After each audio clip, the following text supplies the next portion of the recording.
예레미야 25장 15절 봉독합니다.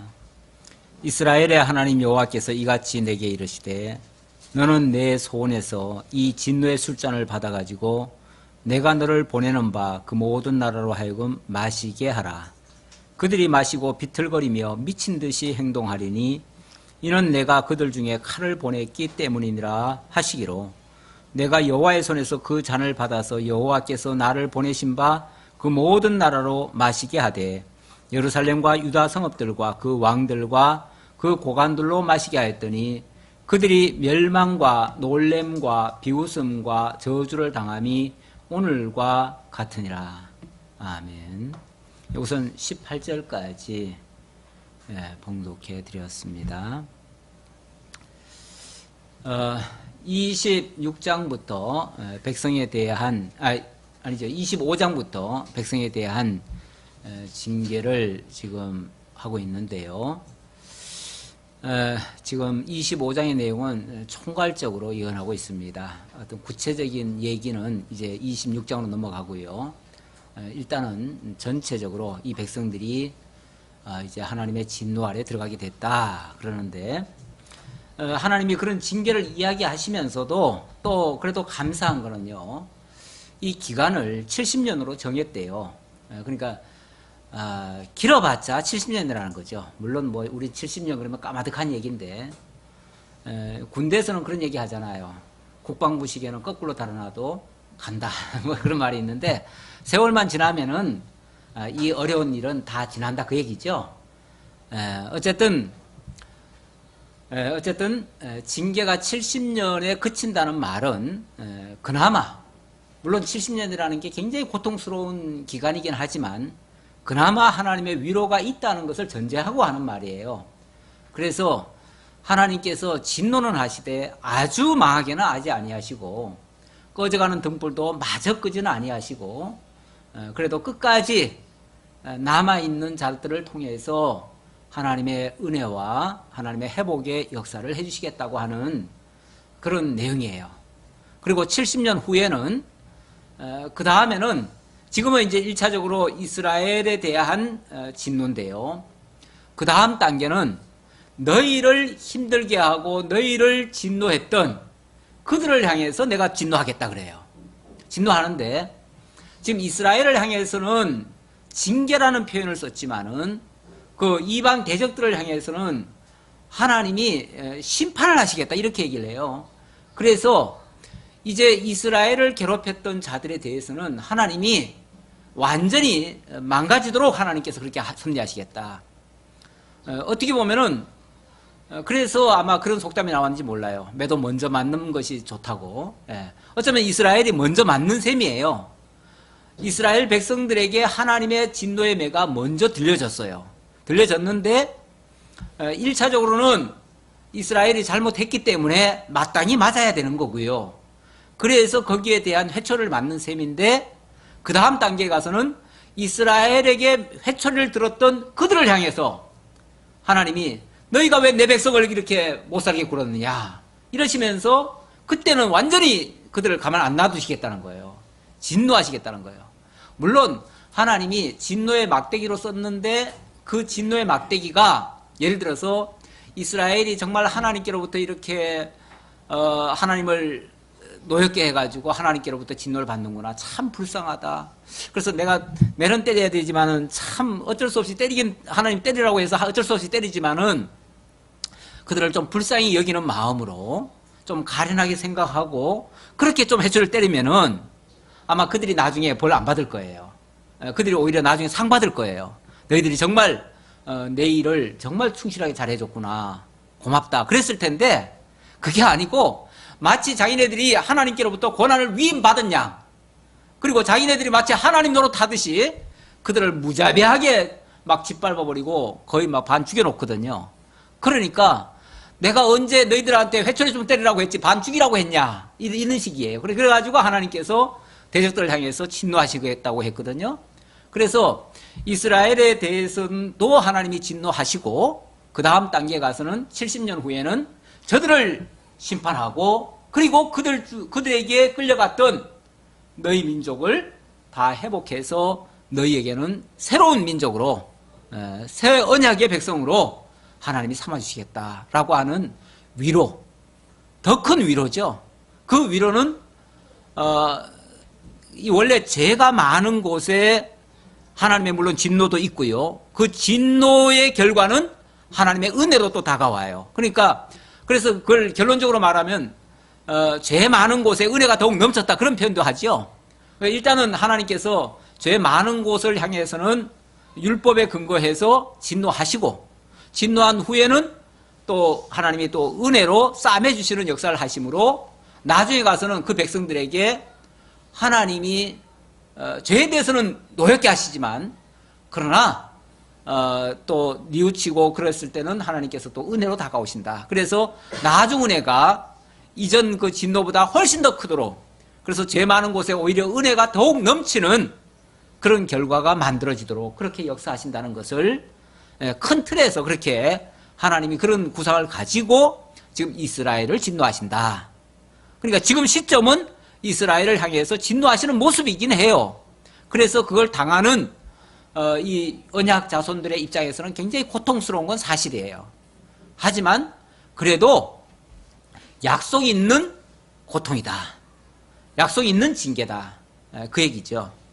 그래서 지금 방금 읽어드린 내용, 예를 들어서 이스라엘의 하나님 여호와께서 이같이 내게 이르시되 너는 내 손에서 이 진노의 술잔을 받아가지고 내가 너를 보내는 바 그 모든 나라로 하여금 마시게 하라. 자, 이 말은 일단은 먼저는 유다에게 하고 그 다음 단계는 이방들에도 다 선포해라, 그 말이에요. 그러니까 선지자는요, 자기 백성들한테만 전하지는 않아요. 때로는 이방에까지 전해요. 그거는 뭐 좋든 싫든 전하는 거죠. 그래서 때에 따라서는 전하기 싫어가지고 도망가기도 하고 그러죠. 그 대표적인 사람이 요나잖아요. 요나는 어딥니까? 니느웨로 가가지고 전하라고 하니까, 하나님의 심판을 선포하라고 하니까 그 백성들이 회개하고 구원받으면 안 되잖아요. 원수나라인데 원수나라가 구원받으면 안 되니까, 나는 그 사람들 쳐다보기도 싫고 우리를 괴롭힌 민족인데 그들에게 이 복음을 전하고 싶지 않습니다 하고는 딴 데로 도망가 버리잖아요. 물론 하나님께서 딴 데로 간 님을 잡아다가 물고기로 이동해가지고 이쪽에 가서 토해내가지고 결국은 전하게 만들지요. 그러니까 사람이 도망가도 소용없이 하나님의 뜻은 이루어지게 만들어요. 결과적으로 그렇게 하지만 어쨌든 인간은 그렇다는 거죠. 그리고 특히 선지자는 좋든 싫든 가서 외쳐야 돼요. 그것이 꼭 좋은 소리만 외치는 건 아니에요. 사실은 이 심판의 소리를 외치는 거예요. 심판의 소리를 외치니까 누가 좋아하겠어요.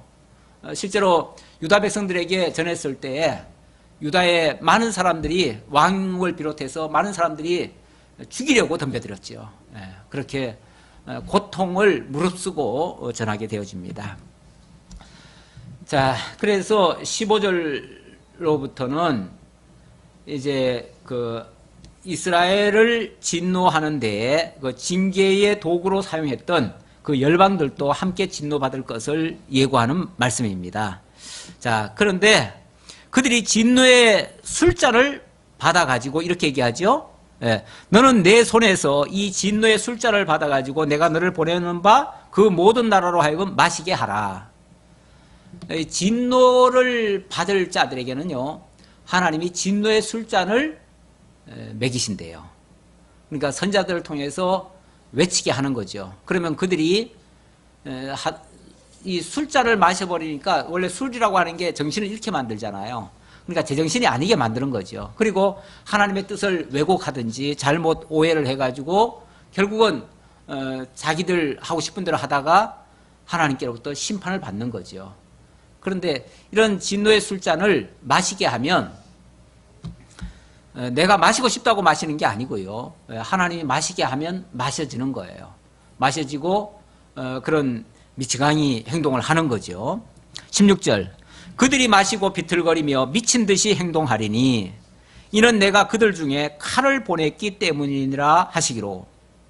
그 진노의 술잔을 마신 자들은요, 비틀거리고 미친 듯한 행동을 할 수 있다. 나는 요즘 세계가 돌아가는 모습을 보면 좀 이런 진노의 술잔을 좀 마신 자들이 아니겠는가. 아주 세계 최강의 나라, 세계 최대국이라고 하는 나라의 대통령도 또 뭐 두 번째도 마찬가지고 세 번째도 마찬가지고 하는 말들이 이게 정상적인 말 같지는 않잖아요. 그래서 왜 저런 말을 쓸까 그랬더니 알고 보니까 그게 미치광이 전략이라네요. 미치광이 전략이래요. 지금 저 북한도 하는 짓이 미치광이 전략이고요. 전략이래요. 그게 학술적으로 그런 전략이 있대요. 나는 그게 그냥 농담인 줄 알았더니 실제로 그런 방법이 있대요. 그리고 원래 그 미국의 대통령은 원래 장사꾼이잖아요.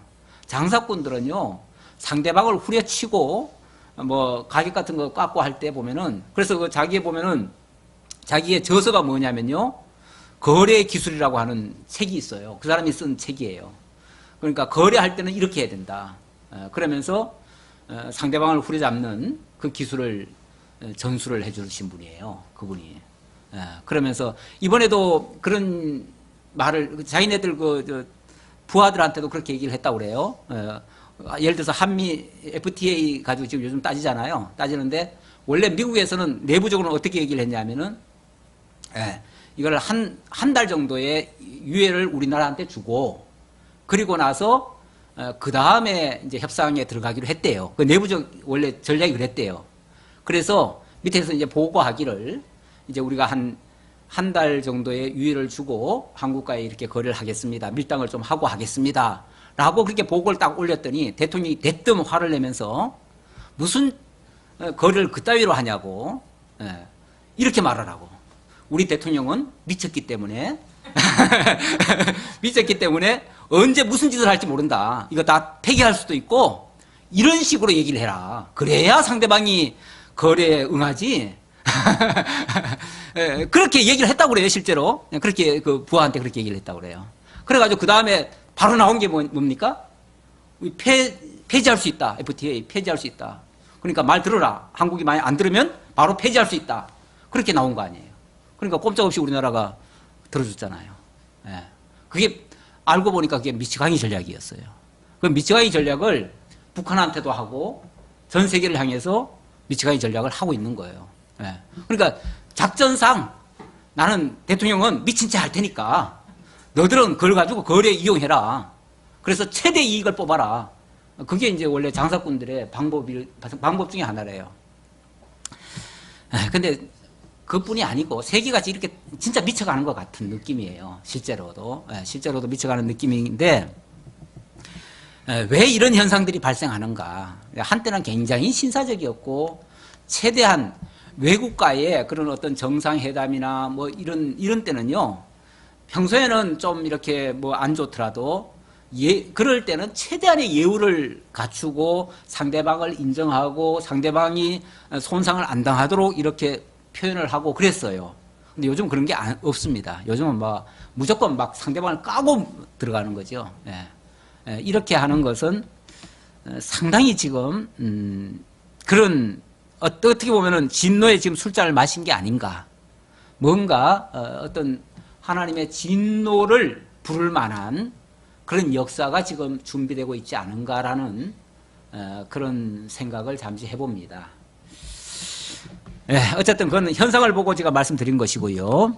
하나님께서 이스라엘과 또 물론 여기는 유다입니다. 유다와 그 주변 나라들에 대해서 하나님이 이런 식으로 진노의 잔을 먹여서 그들로 하여금 비틀거리게 하고 미친 듯한 행동을 하게 했는데 그렇게 한 이유는 그들 중에 칼을 보냈기 때문이라. 이제 조금 있으면 칼을 만나게 하려고 그렇게 한 것이다 라고 하는 말씀입니다. 자, 하나님이 이렇게 선지자에게 이런 말씀을 하니까 17절 선지자는 그대로 할 수밖에 없어요. 그래서 예레미야가 하는 말입니다. 내가 여호와의 손에서 그 잔을 받아서 여호와께서 나를 보내신 바 그 모든 나라로 마시게 하되 1차적으로 제일 먼저 하는 것이 바로 예루살렘입니다. 일단은 예루살렘부터 진노가 시작됩니다. 그래서 예루살렘과 유다 성읍들과 그 왕들과 그 고관들로 마시게 하였더니, 자, 일단은 하나님의 말씀을 그대로 전했더니 그들이 완전히 미치기 시작하는 거예요. 쉽게 말하면은 하나님이 어떤 말씀을 딱 던져주니까 그들이 그 말을 듣고 제정신이 아닌 거예요. 그들이 멸망과 놀램과 비웃음과 저주를 당함이 오늘과 같으니라. 완전히 미치광이 짓을 한다는 거죠. 쉽게 말하면은 막 놀래가지고 막 이상한 소리도 하고 막 이상한 행동도 하고 비정상적인 그런 행동들을 이 고관 대작들부터 하기 시작한다는 거예요. 그러니까 세계로부터 뭘 당하는 거예요? 놀램과 비웃음과 저주를 당하게 되더라는 거죠. 이제 비웃음거리가 되는 거예요. 한마디로. 야, 뭐 저런 게 나라냐? 뭐 저런 나라가 다 있냐? 뭐 이런 식으로 주변 나라들로부터 손가락질을 당하게 만들더라는 거죠. 이것이 어떻게 보면은 진노의 시작이었어요. 이스라엘을 향한 진노의 시작이었어요. 자, 그래 놓고 그 다음 단계는 그럼 뭐 유다만 그러면 심판을 받을 거냐? 진노를 받을 거냐? 그게 아니에요. 하나님 분명히 유다 다음에는 또 유다를 괴롭혔던 나라들을 또 심판하시겠다고 했으니까 그 다음 단계로 다른 나라에게 열방들에게 또 선포되는데요.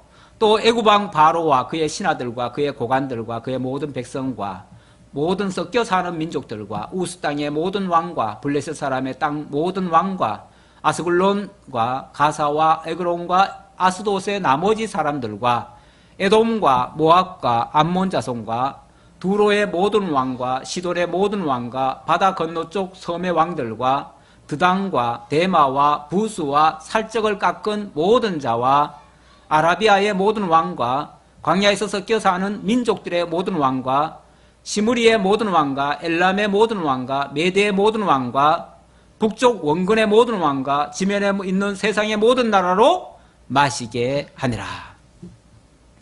세삭 왕은 그 후에 마시리라. 자, 막 온통 모든 나라를 다 지금 열거해 놓고는 마지막에 세삭 왕은 나중에 마신다 그랬어요. 다시 말하면은 자, 지금 막 열거한 모든 나라들이 쭉 열거됐잖아요. 수십 개 나라가 지금 열거됐어요. 그 모든 나라를 쉽게 말하면 어느 나라가 쳐들어와 가지고 그들을 다 심판할 거다 그 얘기예요. 그들을 다 심판해 놓고 그 다음에 어떻게 해요? 그 심판한 자는 나중에 또 하나님이 또 마시게 해가지고 또 심판하겠다 그 얘기예요. 사실 역사적으로 말하면은 유다가 망할 때쯤 성경에는 유다 한 나라만 망한 것처럼 표현되어 있지만 사실은 유다 한 나라가 망하는 게 아닙니다. 유다를 비롯한 그 주변의 모든 나라들이 한꺼번에 다 쓸려가요. 휩쓸려가요. 어디에? 바벨론에 의해서 휩쓸려가는 거죠. 결국 하나님께서 바벨론이라고 하는 것을 그 당시로는 심판의 도구로 삼으신 거예요.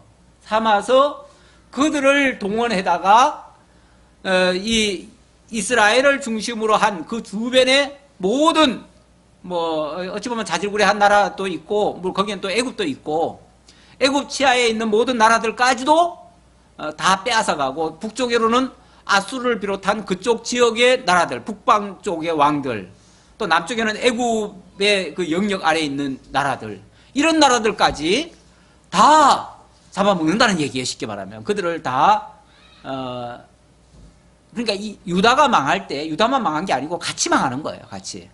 같이 망하는데 나중에 보면 그 유다가 망할 때에 유다가 이제 먼저 1차적으로 망하는 거죠. 1차적으로 망하는데 그 다음 단계로 이제 그들도 또 같이 망한다. 이제 그 얘기고 그럴 때 옆에서 유다가 망할 때 그들이 막 좋다고 박수치고 그랬어요.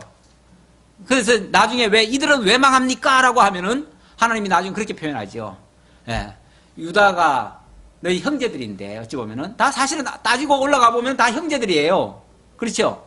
그런데 그 형제인 유다가 망할 때 너희들이 옆에서 좋다고 박수치고 함께 협조했다는 거죠. 예. 그들을 오히려 불쌍히 여기고 그들을 어떻게 해서든지 도와주려고 해야 되는데 그게 아니고 오히려 더 가증스럽게 그랬다는 거죠. 우리 속담에 왜 때리는 시어머니보다 말리는 또 누가? 시누이가 더 밉다. 뭐 그런 말이 있잖아요. 예, 옆에서 그러고 있으면요, 더 미워요. 예, 그런 자들까지 하나님께서 같이 심판할 때 하시겠다. 그 얘기예요. 자, 그래서 여러 나라들을 열거했고요. 자, 27절입니다. 27절로 31절 주께서 선포한 이 말씀이요, 반드시 이루어진다. 어떻게 그런 일이 가능합니까? 가능해. 하나님의 전능하신 하나님의 말씀이고 능력이야 라고 하시는 말씀이죠. 너는 그들에게 이르기를 만군의 여호와 이스라엘의 하나님의 말씀에 너희는 내가 너희 가운데로 보내는 칼 앞에서 마시며 취하여 토하고 엎드러져 다시는 일어나지 말아라 하셨느니라.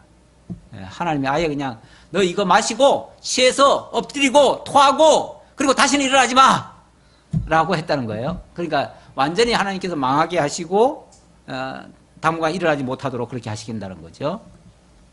그들이 만일 내 손에서 잔을 받아 마시기를 거절하거든 너는 그들에게 이르기를 만군의 여호와께서 말씀하시기를 너희가 반드시 마셔야 하리라. 우리는 그런데 동참하고 싶지 않은데요. 누구 마음대로요. 누구 마음대로 하나님의 진노의 잔을 피할 수가 있냐 그 말이죠. 하나님이 마시게 하면 마실 수밖에 없다는 거예요. 예. 보라, 내가 내 이름으로 일컬음을 받는 성에서부터 재앙 내리기를 시작하였은즉 너희가 어찌 능히 형벌을 면할 수 있느냐? 면하지 못하리니 이는 내가 칼을 불러 세상의 모든 주민을 칠 것임이라 하셨다 하라. 만군의 여호와의 말씀이니라. 예. 하나님의 집부터 내 이름으로 일컬음을 받는 성에서부터 재앙 내리기를 시작했다. 이 베드로 전서가에 보면은 하나님의 집에서부터 심판이 시작된다 이런 표현도 있어요. 예. 하나님의 집에서부터 심판이 시작되면 이들보다 더 악한, 다시 말하면 유다보다 더 악한 다른 자들은 어떻게 되겠느냐 그런 의미에서 한 말이에요. 예. 그러니까 유다부터 심판을 받으면은 유다는 어찌 보면은 징계 차원에서 받는 거예요. 징계 차원에서 받고 그리고 나중에 그거를 자기 징계가 아니라고 해가지고 좋아하고 기뻐하고 우리 미운 것이 사라졌으니 이제는 우리 이제 살판 났다라고 생각했던 자들 그들을 향해서 하나님은 이제 심판을 더 강도를 세게 해가지고 그들을 심판하실 거예요. 그렇게 되어지면 그들은 완전히 멸망에 처해지게 되는 거죠. 우리가 내일이 아니라고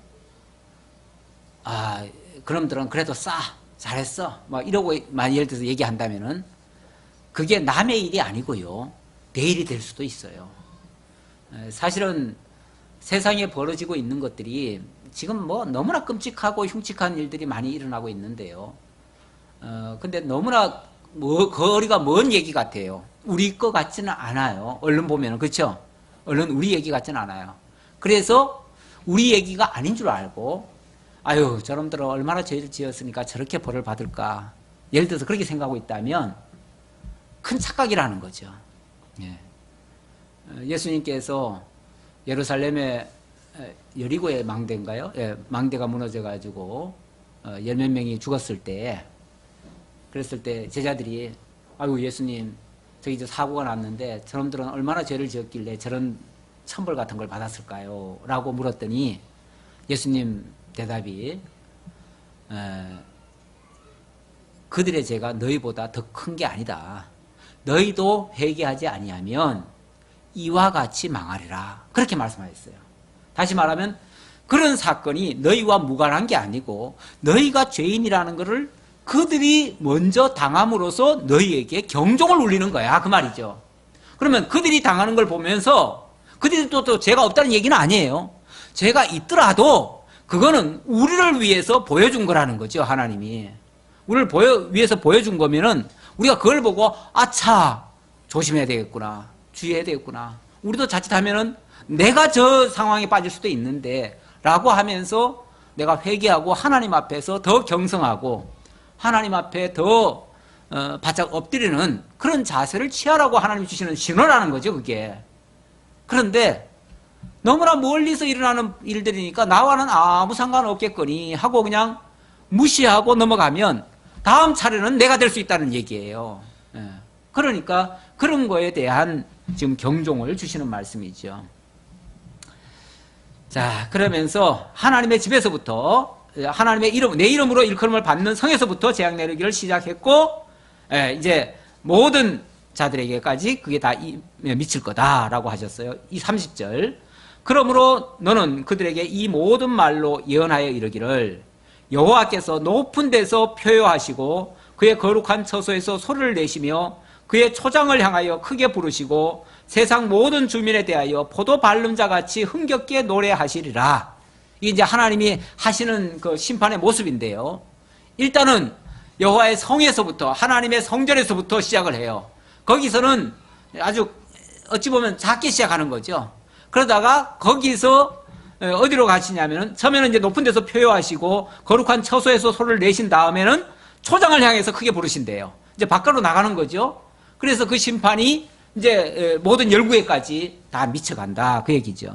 그래서 나중에 가면은 마치 포도 밟는 자 같이 흥겹게 노래하시리라. 이 포도를 밟으면 어떻게 되죠? 막 그게 터져가지고 벌겋게 되죠. 요한계시록에 가면 마지막 그 심판 때의 모습이 나오는데, 그 마치 포도주 틀이 밟히는 것처럼 그게 틀어지면은 그게 뭐 1만 2천 스타디온인가 뭐 이렇게 퍼진다고 그러죠. 그 피가. 그러니까 어찌 보면 온 세계가 피바다가 된다는 얘기예요. 그게 이제 마지막 심판 때의 모습이기도 한데, 뭐 지금은 물론 이 현재 장면은 그 마지막 심판의 모습은 아니지만, 조만간 엄청난 피비린내 나는 그런 사건이 있을 것이고, 그 이후에 이제 하나님께서 이것이 또 2차적으로, 1차적으로는 역사 가운데 있고요. 나중에는 마치 메시아를 통해서 심판하실 마지막의 모습은 또 그렇게 될 것이다라는 것을 상징적으로 예언하는 장면이죠. 자, 31절. 요란한 소리가 땅끝까지 이르면 여호와께서 민족과 다투시며 모든 육체를 심판하시며 악인을 칼에 내어 주셨습니다. 여호와의 말씀이니라. 만군의 여호와께서 이와 같이 말씀하시니라. 보라 재앙이 나서 나라에서 나라에 미칠 것이며 큰 바람이 땅 끝에서 일어날 것이라. 그날에 여호와에게 죽임을 당한 자가 많이 이 끝에서 당한 자가 땅 이 끝에서 땅 저 끝까지 미칠 것이나 그들을 위하여 애곡하는 자도 없고 시신을 거두어 주는 자도 없고 매장하여 주는 자도 없으리니 그들은 지면에서 분토가 되리로다. 뭐 일부 사고가 나야, 일부만 피해를 입어야 그걸 뭐 매장해주고 뭐 해주고 나도 하지요. 그냥 완전히 싸그리 막 전쟁을 통해서 완전히 짓밟게 되어지면 사실 그럴 여유도 없는 거죠. 뭐 살아있는 자가 있어야 뭐 장례를 치러주고 뭘 하고 하지요. 이제 물론 역사 속에서 이런 무자비한 사건들이 일어나가지고 살아남은 자들은 끌려가고 죽은 자들은 그냥 내던져져 가지고 짐승의 밥이 되어지고 이렇게 되어진 사례가 있었죠. 그런 사례가 있을 것을 물론 여기서는 예언한 것이고요. 나중에 마지막 심판 때도 가면 땅의 모든 자들이 하나님 앞에서 이런 심판을 당할 수 있다는 것을 또 예언적으로도 증거하는 말씀이 되겠습니다. 자, 이런 하나님의 계획을 지금 선지자에게 알려줬다면 선지자는 이제 어떻게 해야 됩니까? 뭐 그 소리가 듣든지 아니 듣든지 좋든지 싫든지 전할 수밖에 없지요. 너희 목자들아 외쳐 애곡하라. 외쳐 애곡하라. 그냥 외치라는 게 아니라 애곡하면서 외치라는 거죠.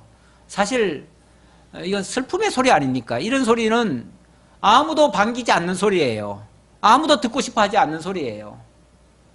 오늘날 참 전쟁이 멀리 있는 것 같고 오늘 이 평화의 시기에 지금 사실 우리나라 5천년 역사라는데요. 5천년 역사 가운데 지금은 우리가 지금 당장 느끼기에는 뭔가 좀 막 조마조마한 느낌도 좀 있긴 있는데 그래도 지나간 5천년 역사 가운데서는 그래도 지금이 가장 평화로운 시기입니다. 이 정도 번영을 누리고 이 정도 지금 평안하게 우리가 신앙생활을 하고 자유를 만끽하고 정말 참 웃고 즐기고 할 수 있는 시대가 지금까지 없었어요. 지금 최고로 극도로 지금 우리가 사실은 누리고 있는 중이에요. 그러다 보니까 이런 거에 대한 감이 많이 떨어졌어요. 솔직히 참 이 위기감이 많이 떨어졌어요. 어떻게 보면 저 외국에서는요, 뉴스를 들어보면은 뉴스가 막 굉장히 한국이 곧 전쟁 터질 것 같은 뉴스가 나온대잖아요. 그래서 저 외국에서는요, 한국이 곧 전쟁이 나올지도 모르니까 어떻게 비상시는 어떻게 대피해라 이런 식으로 얘기한대요. 실제로 얘기하는데 정작 우리나라 사람들은 아무 걱정 없잖아요. 우리나라 사람 뭐 라면도 요즘은 안 사놓죠?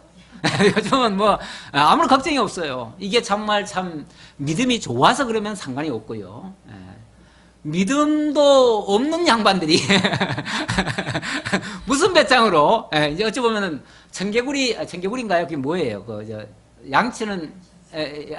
양치는 소년 맨날 속이는 그것 때문에 이제 습관이 돼가지고 이제 웬만한 소리는 그냥 거짓말로 들리고 참으로 안 들려서 그럴 거예요 아마. 우리가 하도 당해봐가지고. 그래서 이제는 뭐 무감각해져 버렸는데 사실 위기는 위기입니다. 지금 뭐 객관적으로 보면 위기는 맞고요. 왜냐하면은 지금은 물론 미치광이 전략입니다. 북한도 미치광이 전략이고 저쪽도 미치광이 전략인데 미치광이 전략은 딴 게 아니고 거래하기 위해서예요. 거래를 틀려고 유리한 거래하려고 자기 쪽에. 어쨌든 그런 거래 기술로서 지금 미치광이 전략을 쓰고 있지만 이 미치광이 전략이라고 하는 게요. 물론 그렇게 해서 성공할 수도 있어요. 근데 이게 리스크가 굉장히 커요. 위험성이 굉장히 커요. 다시 말하면은 여차하면 이게 충돌되는 수도 있어요. 뭔가 착각을 해가지고 한쪽에서라도 만약에 착각을 하면 그 순간 의도치 않은 전쟁이 발발할 수가 있어요. 사실은 여기에 중심을 그나마 잡아줄 자는 덜 미친 사람이 잡아줘야죠. 그나마 우리나라가 좀 이걸 잡아야 되는데 그래서 우리나라가 운전대 역이니 뭐 중간자 역이니 뭐 그런 거 한다고 그러잖아요. 운전자 역할론을 한다 그러는데 사실 우리나라가 거기에 휘말리지 말고 우리 어떤 대원칙만 세워가지고 뭐 저 사람들은 다 그렇게 하는 것들이니까 내버려 두고 어차피 미치광이 전략으로 하는 거니까 내버려 두고 우리가 원칙만을 세워가지고 이쪽으로 가도록 해야 된다. 모든 건 우리를 통해서 하게 해야 된다. 그 사람들이 듣든 안 듣든 안 들으려고 하죠 당연히. 미친 사람들이 어떻게 듣겠어요. 안 듣겠지만은 우리가 그런 쪽으로 유도를 하고 어쨌든 요번에 그 노벨 경제학상 받은 사람이 그 넛지 이론을 가지고 경제학상을 받았어요. 그 넛지 이론이 뭐냐면요. 이렇게 인도하는 거예요. 왜 우리 저 바깥에 가면은 쓰레기를 어디다 갖다가 내가 만약 어디 하나 버리잖아요.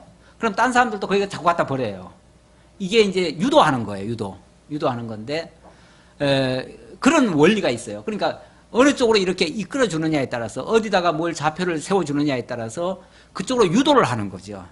그거 굉장히 좋은 사실은 이론입니다. 이론이고 당연히 좋은 쪽으로 우리가 유도를 해줘야 되는 거죠. 운전자라는 게 실제로 힘이 있어서 운전을 하는 게 아니고요. 원래 차라고 하는 것도요. 차가 이만하게 크지만은 운전석은 요만한 거예요. 요 핸들 요거 하나밖에 없어요. 요거 하나가 전체를 움직일 수 있는 거예요. 그러니까 그게 어찌 보면 유도하는 거거든요. 그 유도 이론이 사실은 바람직한 거죠. 그러니까 방향을 올바로 딱 정해놓고 거기서 우리가 흔들리지 않으면 어쨌든 미국은요 좋든 싫든 우리를 통하지 않고는 뭘 할 수가 없어요. 북한도 뭐 아무리 미국한테 때를 쓰느라고 지금 하는 거지만 협상에 좀 응해달라고 사실은 지금 애원하는 거예요. 한편으로 보면 참 불쌍해 죽겠어요. 그들이 우리 좀 날 좀 봐달라고 애들이 왜 나 봐달라고 울잖아요. 징징대고 울고 떼쓰고 하잖아요. 지금 북한이 하는 짓이 꼭 그거거든요. 우리 제발 좀 경제 좀 풀어달라고 정말 징징거리고 있는 중이에요. 그런데 이놈은 내 말을 안 들으니까 밥을 굶겨야 돼. 그리고는 더 밥을 안 주는 거죠. 지금 미국은 더 안 주고 아예 그냥 누가 밥 사주려고 해도 밥도 못 사주게 하는 거죠. 그리고는 이러면 쫄쫄 굶어봐야 돼. 그리고 있는 중이죠 지금.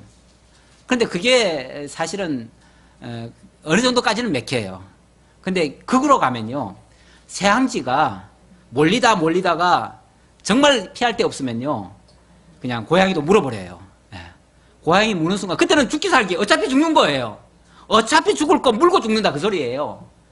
그렇게까지 몰고 가면 그때는 이제 뭔가 터질 수 있죠.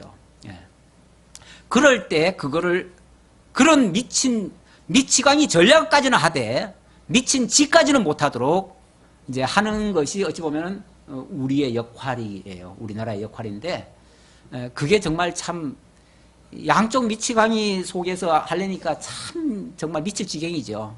이게 왜냐하면 뜻대로 안 들어줘요. 양쪽 다 안 들어줘요.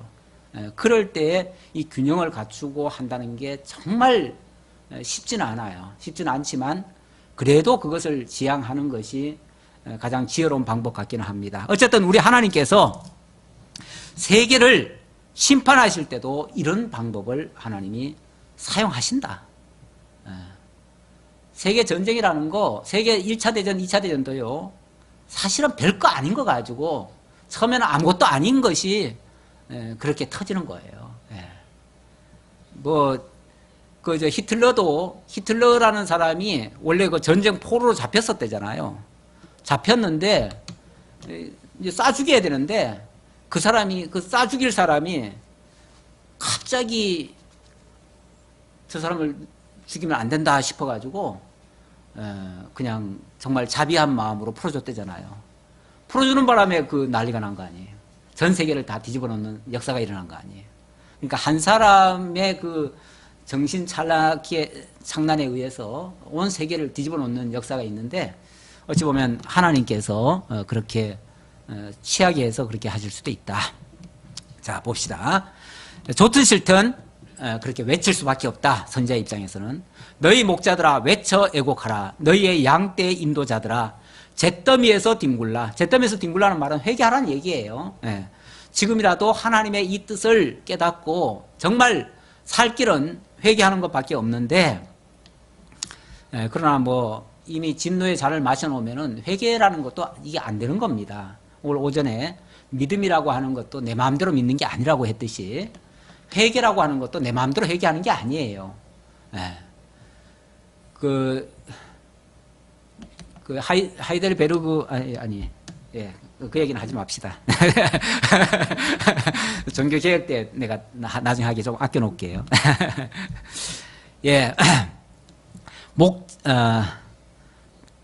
이는 너희가 도살당할 날과 흩음을 당할 기한이 찼음인즉 너희가 귀한 그릇이 떨어진 같이 될 것이라. 귀한 그릇이 떨어진 같이, 금그릇이 깨지고 은그릇이 깨지듯이 그렇게 될 것이라. 원래 깨지면 회복이 안 되는 거죠. 목자들은 도망할 수 없겠고 양떼 인도자들은 도망할 수 없으리로다. 목자들이 부르짖는 소리와 양떼 인도자들이 애곡하는 소리요 여호와가 그들의 초장을 황폐하게 함이로다. 이제 곧 그런 애곡의 소리들이 들려올 것이다. 그러니 그걸 미리 알려주기 위해서 선포해라 그 얘기죠.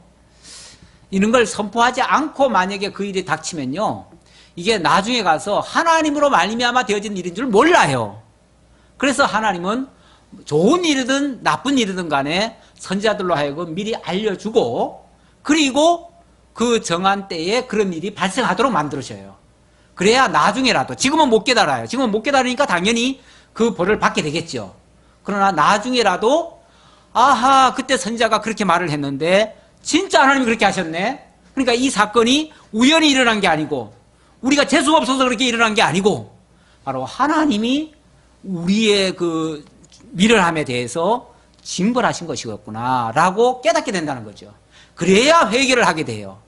회개를 해야 하나님이 또 회복을 해 주시거든요. 그러니까 이게 하나님께서 나중에 회복해 주시려는 그 방법 중에 코스예요. 그 코스. 반드시 죄를 깨달아야 되고 깨달아야 회개하고 회개해야 하나님이 또 회복을 해 주시니까 그렇게 하시기 위한 하나님의 은혜로 인도하시기 위한 이제 섭니다. 그렇게 보시면 되겠습니다. 평화로운 목장들이 여호와의 진노하시는 열기 앞에서 적막하게 되리라. 지금은 뭐 아무것도 모르니까 그냥 편안하기만 해요. 좋기만 해요. 좋기만 한데 하나님의 그 진노하시는 열기가 만약에 나타나게 되면, 옛날에는 뭐 열기가 한번 지나가고 나면 그래도 시체라도 남는데, 요즘은 열기가 한번 지나가고 나면 시체도 없어져요. 사라져버려요. 아마 요번에 뭐 미국에 그 화재가 나가지고 한 마을이 그냥 완전히 다 타버렸더라고요. 한 마을이 다 타버려가지고 뭐 진짜 재만앙성하게 남았지요. 이 원래 화재라는 거 정말 무섭습니다. 원래 물 홍수가 지나가면 그래도 건더기라도 남는데, 불이 지나가면은 건더기도 안 남는다, 뭐 그런 말이 있어요. 그만큼 더 무서운 게 불이죠.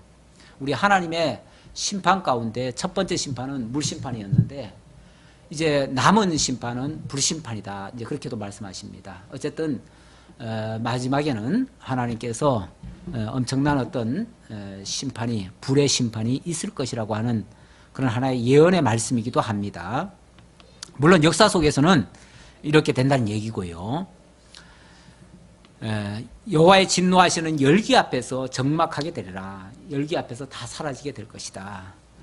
그가 젊은 사자같이 그 굴에서 나오셨으니 그 호통치시는 분의 분노와 그의 극렬한 진노로 말미암아 그들의 땅이 폐허가 되리로다 하시니라.